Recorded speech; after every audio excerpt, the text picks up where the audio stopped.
कई ग्रह एक साथ होने से कई तरह के शुभ और अशुभ योगों का निर्माण हो रहा है। देखिए, आपकी राशि के स्वामी जो सिंह राशि के स्वामी है वो कहाँ है? अष्टम भाव में मौजूद हैं। 5 ग्रह एक साथ अष्टम भाव में है। पंचग्रही योग बना हुआ है। इससे शुभ भी योग बने हैं और अशुभ योग भी बने हुए हैं, जिनका प्रभाव आपको देखने को मिलेगा इस अप्रैल के महीने में। लेकिन सूर्य का राशि परिवर्तन होगा 14 अप्रैल को, और सूर्य जो है आपके भाग्य भाव और अपनी उच्च राशि में प्रवेश कर जाएंगे। तो ये स्थिति बहुत अच्छी आपके लिए होने वाली है।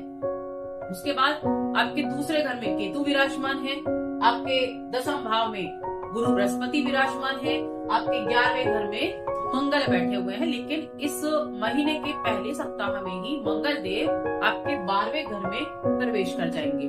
तो ये 2 ग्रहों का ही राशि परिवर्तन है। बाकी शुक्रदेव है, शुक्रदेव की स्थिति में रहेगी, ये वक्री है, लेकिन ये मार्गी हो जाएंगे 13 अप्रैल। तो ये स्थिति ग्रहों की है। अब ये रिजल्ट कैसे देंगे, क्या चीजें आपके लिए लाभदायक रहेंगी, इसके बारे में जान लेते हैं।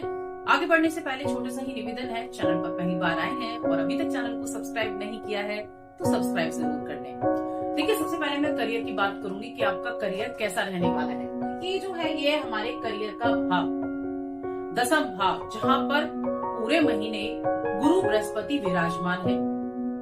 अब ये स्थिति क्या बनती है?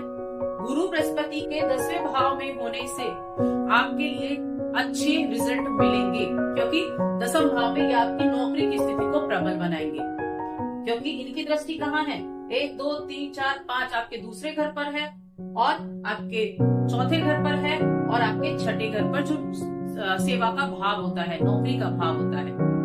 तो नौकरी में आपकी स्थिति अच्छी रहेगी। आप ऐसे कार्यों को करने से जरूर बचें जो कानून के विरुद्ध हो, ऐसे कार्यों से बचकर रहें बस। बाकी जॉब की स्थितियां अच्छी रहने वाली हैं। देखिए, आपके 10वें भाव के स्वामी कौन बनते हैं? शुक्रदेव बनते हैं, जो आपके अष्टम भाव में मौजूद हैं, पंचग्रही योग बना रहे हैं, और 13 तारीख को ये वक्री अवस्था से मार्गी भी हो जाएंगे। तब आपको अच्छे परिणाम आपको मिलने शुरू हो जाएंगे। अब यहाँ आपको एक जो चीज है वो ध्यान रखनी है, क्योंकि आपके छठे घर के स्वामी शनिदेव हैं, जो आपके अष्टम में गए हैं। जो आपके तीसरे घर के स्वामी हैं और 10वें भाव के स्वामी हैं, वो भी 12वें घर में गए, अष्टम घर में गए हैं। अपने ऑफिस में अपने कलीग्स के साथ अपने व्यवहार को अच्छा रखना है। जितना अच्छा आपका व्यवहार होगा उतना अच्छा आपके लिए रहेगा। अगर किसी से वाद विवाद की स्थिति होती है, किसी से तू तड़ाक होती है, तब वहां स्थितियां अच्छी नहीं रहेंगी।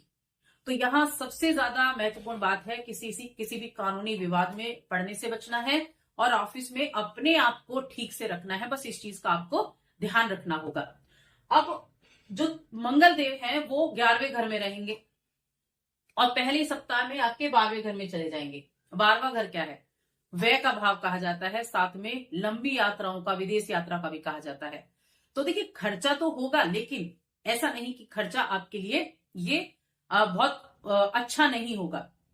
साथ में आपके लिए लंबी यात्राओं का योग भी बनने वाला है, क्योंकि द्वादश जाने में खर्चा बढ़ा, लेकिन साथ में विदेश जाने का योग भी बनेगा, लंबी यात्राओं का योग भी बनेगा। और अष्टम भाव में जो 5 ग्रह मौजूद हैं, अचानक से जो धन खर्च दिखा रहा है, अचानक से धन लाभ भी दिखा रहा है। देखिए, कुछ गुप्त खर्चे भी होंगे, लेकिन कुछ गुप्त धन प्राप्ति भी होने वाली है। आपका कोई फंसा हुआ पैसा मिल सकता है, आपका कोई फंसा हुआ मुआवजा मिल सकता है। इस तरह की स्थितियां भी रहेंगी। और गुरु बृहस्पति पूरे महीने क्या करेंगे? आपके धन की स्थिति को ठीक करेंगे, क्योंकि आपके दूसरे धन भाव पर भी तो दृष्टि जा रही है गुरु बृहस्पति की। तो आपकी धन की स्थिति को भी अच्छा करेंगे। जहां तक सूर्यदेव का सवाल है, आपकी राशि के स्वामी है सूर्यदेव। अब 14 तारीख तक तो ये आपके अष्टम में है, उसके बाद आपके भाग्य भाव में चले जाएंगे, जहां ये उच्च के होते हैं। मध्य माह के बाद का समय बहुत उत्तम है। जॉब में किसी न किसी तरह का बदलाव देखने को मिलेगा। आप जॉब स्विच कर सकते हैं, दूसरी जॉब के लिए आप ट्राई कर सकते हैं, या आपका कोई ट्रांसफर वगैरह हो सकता है। तो मध्य माह के बाद का समय बहुत उत्तम है। नौकरी करने वाले लोगों के लिए सरकारी लाभ आपको प्राप्त हो सकता है, सरकार से लाभ मिल सकता है, सरकार से किसी तरह की आपको सम्मानित किया जा सकता है। यानी कि पद, कद, धन, इन सब में वृद्धि 14 अप्रैल के बाद होनी संभव है। बहुत अच्छे रिजल्ट इस समय अवधि में मिलेंगे। आर्थिक स्थिति की अगर मैं बात करूं तो देखिए आर्थिक स्थिति के लिए चीजें जो है अच्छा है। बस आपको थोड़ा मोटे इन्वेस्टमेंट करने से बचना है, इस चीज का खास तौर से ध्यान करें। मैं कहूंगी इस महीने आप इन्वेस्टमेंट ज्यादा ना करें, क्योंकि यहाँ देखिए योग कई बने हैं, बुधादित्य योग बना है और पिशाच योग भी बना हुआ है। तो कई तरह के योग बने हैं, लक्ष्मी नारायण योग भी बना है। 14 तारीख को जब सूर्य का गोचर हो जाएगा तब स्थितियां अच्छी होंगी। व्यापार की अगर मैं बात करूं तो व्यापार के स्वामी होते हैं शनिदेव, जो कि आपके अष्टम में बैठे हुए हैं।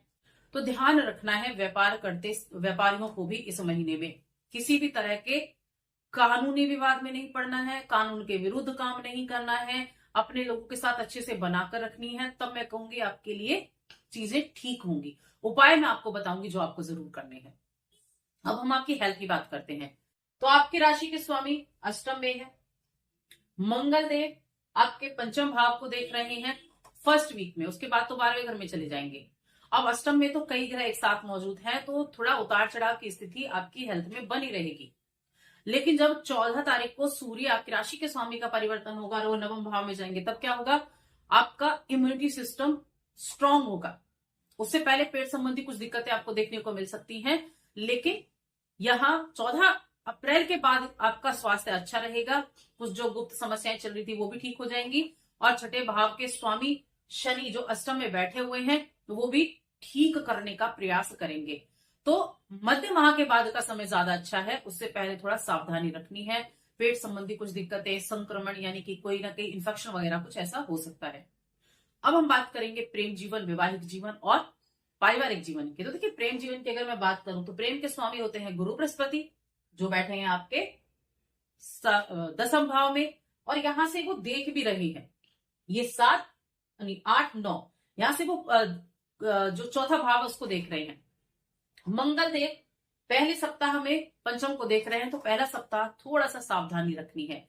और शनि की भी अष्टम से दृष्टि है पंचम पर, तो प्रेम जीवन में पहले सप्ताह में थोड़ा ध्यान रखना है। उसके बाद मंगल चले जाएंगे 12वें घर में, तो प्रेम की स्थितियां ठीक हो जाएंगी। शनि महाराज पंचम भाव पर पूरे महीने दृष्टि बनाए रखेंगे, तो प्रेम संबंधों में यहां मैं कहूंगी उसके बाद ठीक होना शुरू होगा।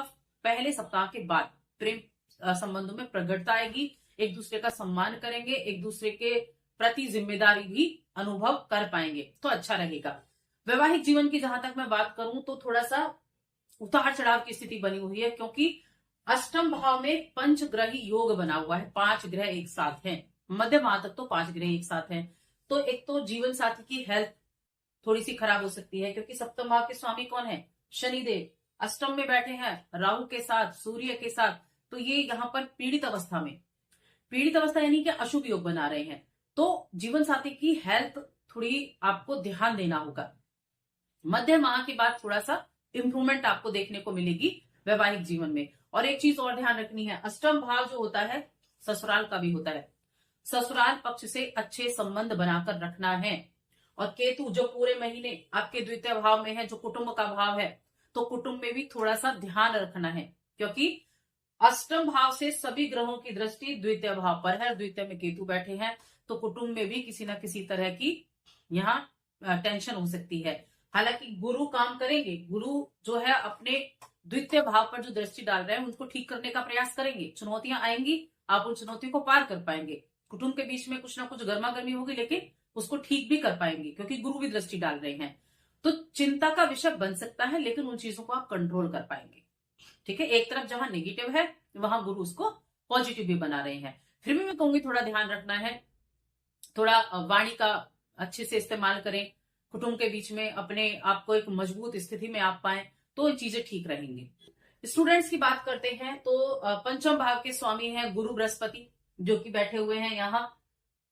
तो स्टूडेंट्स की अगर मैं बात करूंगी, देखिए मध्य माह के बाद का समय बहुत अच्छा है। हायर एजुकेशन जो कर रहे हैं उनके लिए बहुत अच्छा रहेगा, क्योंकि सूर्य भी आपके नवम भाव में जाएंगे, कंपटीशन के लिए अच्छा है, यात्राओं के लिए अच्छा है। कहीं दूर आप विदेश में, आप आउट ऑफ कंट्री आप एडमिशन लेना चाहते हैं, उसके लिए प्रयास करें, उसके लिए अच्छी स्थितियां बनेंगी। या फिर घर से काफी दूर आपका एडमिशन होना है, घर से दूर आप पढ़ाई करना चाहते हैं, तो उसके लिए भी स्थितियां अच्छी बनेंगी। छोटे बच्चों की अगर बात करूं तो यहाँ आपके चौथे घर के स्वामी पहुंच जाएंगे 12वें घर में, तो व्यर्थ की चीजों में ज्यादा मन आपका लग सकता है। छोटे बच्चों की पढ़ाई पर थोड़ा सा ध्यान देना होगा। चलिए अब उपाय की बात कर लेते हैं, क्या उपाय आपको करना चाहिए सबसे पहली चीज, सूर्य देव के बीज मंत्र का आप जाप करें, क्योंकि ये यहाँ ग्रहों 5 ग्रहों के साथ पंचग्रही योग बना रहे हैं 14 मार्च तक। तो 14 मार्च तक तो खास तौर से आपको सूर्य के बीज मंत्र का जप करना है, प्रतिदिन सूर्य देव को अर्घ्य देना है, क्योंकि ये, और सूर्याष्टक का पाठ आप करेंगे तो भी अच्छा रहेगा। रविवार के दिन कर सकते हैं सूर्याष्टक का पाठ, पूरे महीने करें। ये बहुत उत्तम उपाय है आपके लिए इस समय रिजल्ट पाने के लिए।